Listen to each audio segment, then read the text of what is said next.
നിലമ്പൂരിൽ അടിപതറിയാൽ മുന്നണി ബന്ധം തന്നെ ശിഥിലമാകുന്ന രാഷ്ട്രീയ സാഹചര്യം.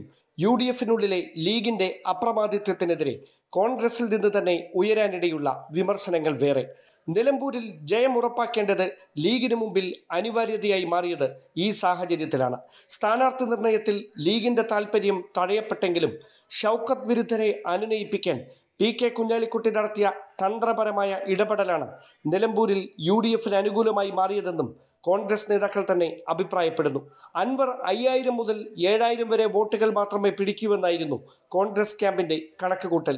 എന്നാൽ അൻവർ പിടിച്ച വോട്ടുകൾ 19,700-ലേറെ ആയതോടെ അദ്ദേഹത്തെ ഒപ്പം നിർത്തേണ്ടിയിരുന്നതിന്റെ അനിവാര്യത വീണ്ടും ചർച്ചകളിൽ നിറയുകയാണ്.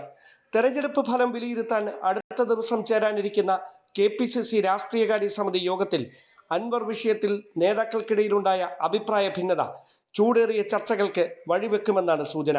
PV അൻവർ ഒപ്പമുണ്ടായിരുന്നെങ്കിൽ ഭൂരിപക്ഷം 25,000 കടക്കുമായിരുന്നെന്ന രമേശ് ചെന്നിത്തലയുടെയും K മുരളീധരന്റെയും K സുധാകരന്റെയും പ്രതികരണങ്ങളോട് മറുചേരി കടുത്ത അമർഷത്തിലാണ്.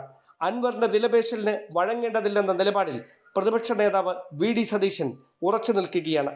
അതേസമയം PV അൻവറിനെ മുന്നണിയിൽ ഉൾപ്പെടുത്താൻ കഴിയാത്തതിൽ ലീഗ് ഉൾപ്പെടെയുള്ള ഘടകകക്ഷികളും കടുത്ത വിയോജിപ്പിലും. അതിനിടെ നിർണായക ഘട്ടത്തിൽ സതീശനെടുത്ത നിർണായക തീരുമാനമാണ് നിലമ്പൂരിൽ ത്രസിപ്പിക്കുന്ന ജയം സമ്മാനിച്ചതെന്നാണ് VD പക്ഷത്തിന്റെ വാദം.